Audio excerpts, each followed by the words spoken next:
Čavars saspēles, Čavars tiek līdz grozam un Trieckungs grozā no augšas. Tā ir. Un Samuolis jau uzgrūt visu.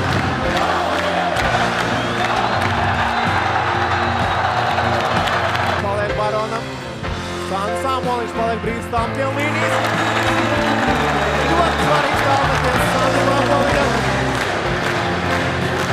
Un spēle ir noslēgusies ar Valmieras uzvaru un apsveicam basketbolu klubu Valmieras ir izcīnījis Latvijas basketbola līgas bronzas medaļas.